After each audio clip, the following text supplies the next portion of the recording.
Here we go.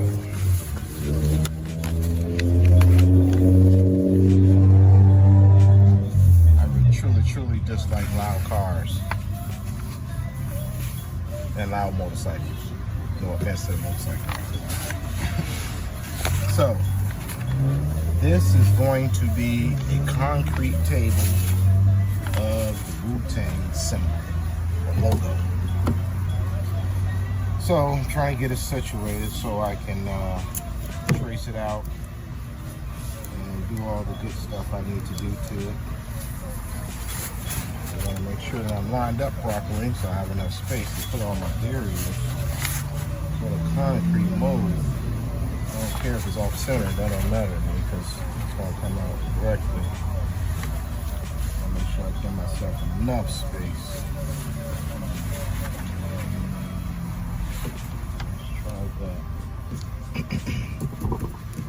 Use some painter's tape just to hold it from the wind, of course. We're in a windy city where it stays windy always.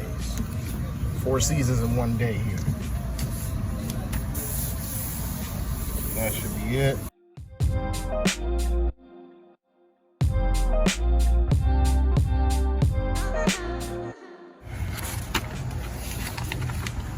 Go. That's my stencil right there. So either I can use that or I can use the one that was cut out, which I think I'm going to do since it's already taped to the board. I'm going to tape it down a little more and just trace it out. So, almost made a huge mistake. Since I'm doing an inverted cast, which means that I'm making the table upside down, I need to invert the logo because otherwise the logo would be facing the wrong way when I finish it. When I turn it back up, it will face the opposite way. It will be facing that way. It should be facing this way. So if you're going to do this inverted cast like I'm doing now, make sure that your logo is the opposite way that it's inverted. Remember that the table is upside down, that you're making it upside down. So, either turn this around really quick, flip it, and then draw it out.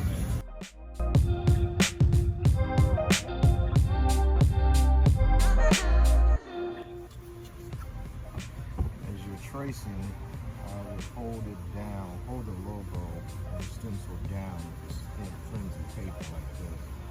I could have got this laminated at the FedEx store, but it would have took 24 hours.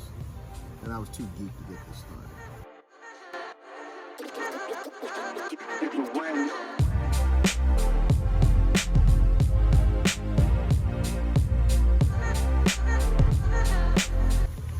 So now that I'm looking at it, it would have been much easier just to use this one. But, you know, like I said, it's my first time doing this one. So make sure everything lines up properly.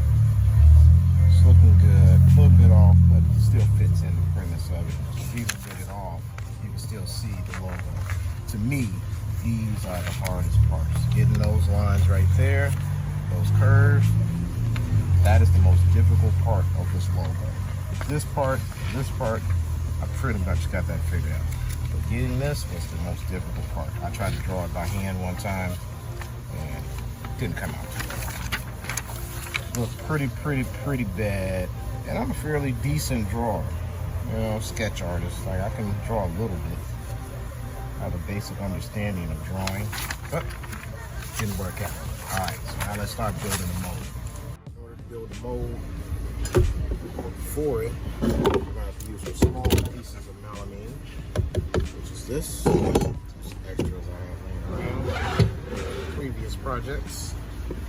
I want the depth of the concrete to be at least 2 inches. And then mark out 2 inches, 2 inches, and 2 inches.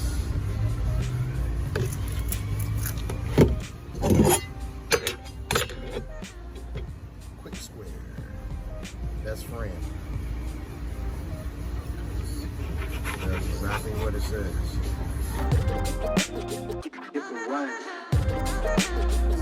That's how we're gonna start.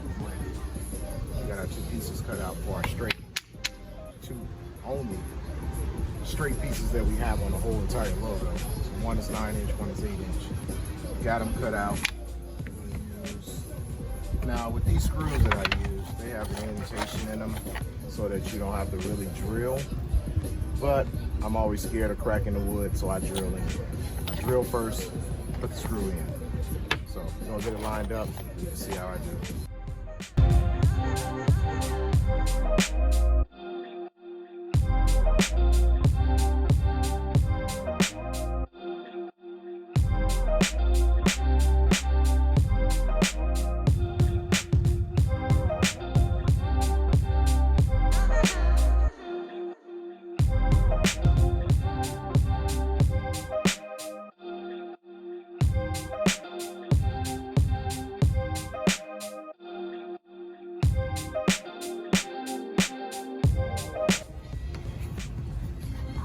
All right, so the little indentations or the curves of the logo, I can't do with whiteboard, flexible whiteboard. I can't do it with that because they're just too small a circumference for me to get the bend right without it breaking.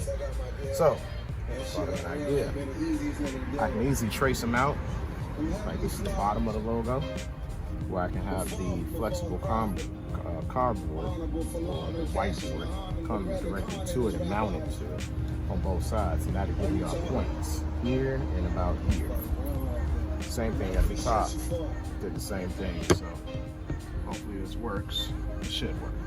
It's looking good. It makes sense on paper. Now these right here are big help. So I can take these, put these around my little curved pieces, hold this concrete in place so it doesn't bulge out. Once these are in place, I don't have to worry about it. Then I can caulk them. Good to go.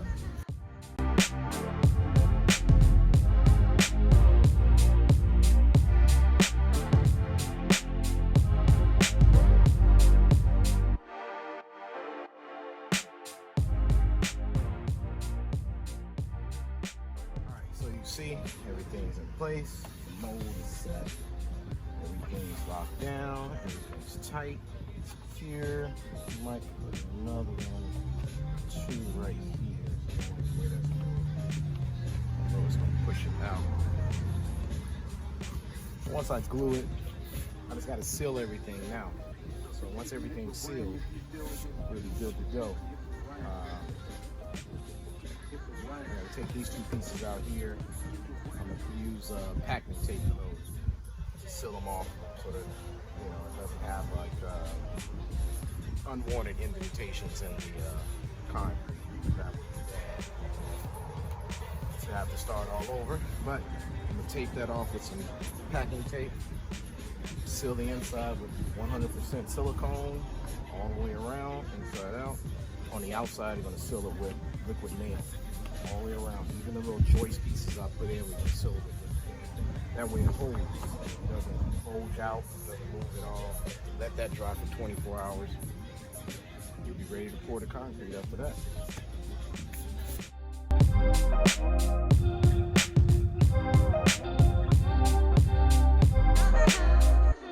So, finally got the mold done. That was not easy as I thought it was going to be. It took a little longer than I expected, but I got it done. So if you can see the video, put the words in the middle. At first I wasn't going to do that. It's just going to make the table the whole entire logo, but I wanted to give it some type of pizzazz. So about to mix this concrete. If you've seen my old videos, you've probably seen me mix the concrete, so I'm not going to bore you with that this time. I'll just show you guys what it looks like once I finish it. Once I pull it out the mold and see what we got. All right. So I learned a valuable lesson yesterday. This is actually the second one I did. The first one I did was hot. But the first one I did yesterday, it actually cracked in half, straight down the middle. So what I didn't take into consideration is that the weight of both sides versus the strength of the middle wasn't going to work. So this one, put rebar, pieces of rebar. Right here, also put glue into here to hold this little piece here. So that should help. It should go from quarter of inch from each edge straight across. So hopefully that helps it out. So we're gonna see. We're gonna crack this one open. Also, these little fine little pieces that I put in here, I'm gonna take those out. Unscrew those first. So the only thing I have to worry about, if I have to, I can cut these out if I need to. And I'm not worried about cutting them out. I can remake those. But I just want to make sure that this stays, the ends stay intact, everything stays intact. So I'm gonna unscrew these first.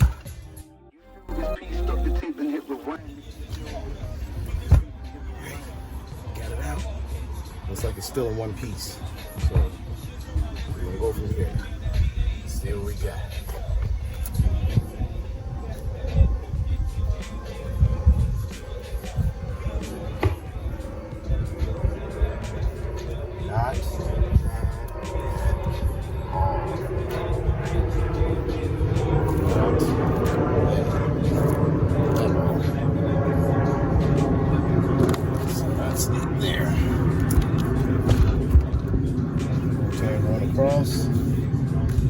These pieces here, I'm just going to cut them out to be safe, because I can try to bang them out, possibly crack something, break something,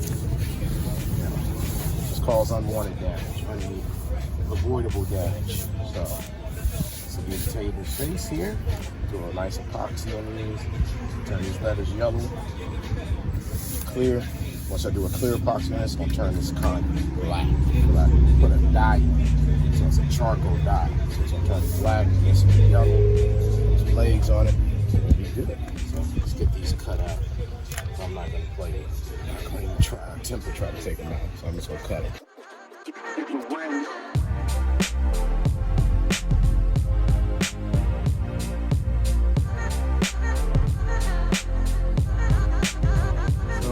Finally got this in. Working late into the night. Got the gold epoxy in there. So we're gonna let that sit for about 24 hours before I can put the clear gloss on. Got the legs on, hairpin legs. You can see it from back here. Junky garage. Turned into a workstation now.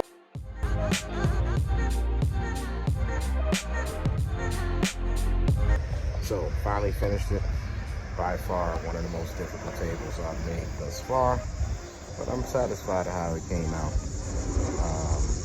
Concrete set well, especially when I put that rebar in there. Really held it together. Got a nice clear gloss epoxy top. So I made that black and that concrete stand out. I put the hairpin legs on there so that because I was going to do like cross legs on the with the 4x4s, but it was just too bulky. So I wanted the table to stand out more than the legs. So put the hairpin legs on there. They're good to go. They hold up to I think like 400 pounds or something like that. So you can pretty much stand on this table, which I don't advise, but you can. So hope everybody enjoyed it. Subscribe down below. I'm gonna try to do some more tables and more custom designs. I got a lot more stuff coming up.